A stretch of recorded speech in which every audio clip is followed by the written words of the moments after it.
everyone. Today we'll be dealing with chapter 2 biological classification, and this chapter we'll be breaking into like 5 kingdoms, what like R.H. Whittaker did.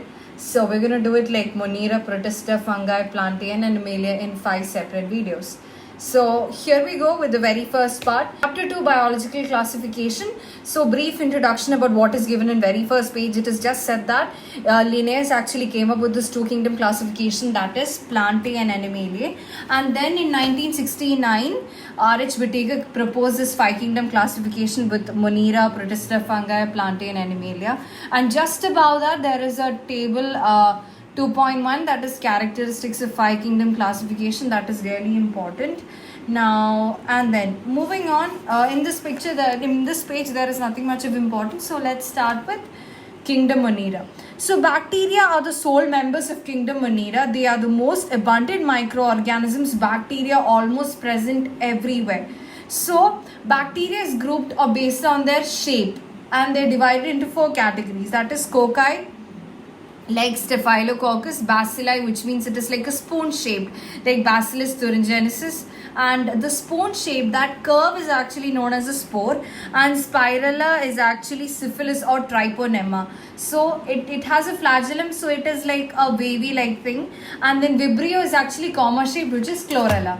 Now moving on to the very first type of part of kingdom Monera, that is Archaebacteria. So the bacteria, it is special since they live in some of the harsh habitats such as extreme salty areas, that is halophiles, hot spring, that is thermoacidophiles, and marshy areas, that is methanogens.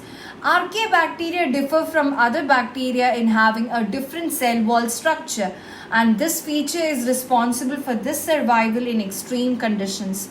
Methanogens are present in the gut of several ruminant animals such as cow, buffaloes, and they are responsible for the production of methane from the dung of these animals.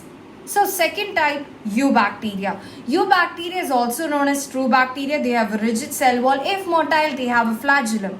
The cyanobacteria, also referred to as blue-green algae, they have chlorophyll A and they are photosynthetic autotrophs. Now, as you can see in picture 2.2, they actually have something known as heterocyst. So this heterocyst, which is present in the nostoc, it is a blue-green algae, and the main function is that to fix nitrogen, atmospheric nitrogen in specialized cell, and also another feature is that it has no chlorophyll. That means it is chlorophyllous.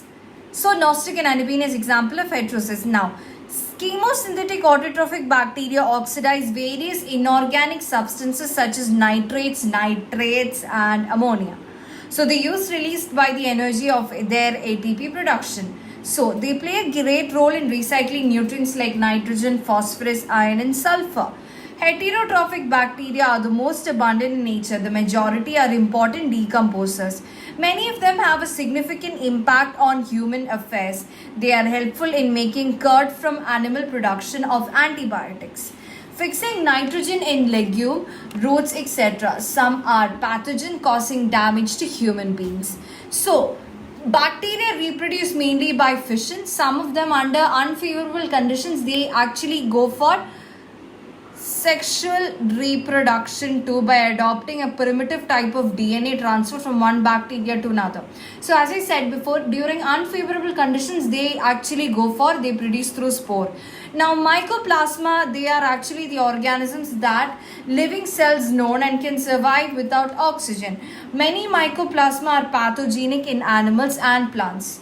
So that is it with kingdom Monera. So hope you guys are thorough with this. So just read it again and then hear this podcast. Things are going to be really good. So stay tuned for more. Thank you so much. Until then, God bless you all. Like, share, and subscribe. Bye bye.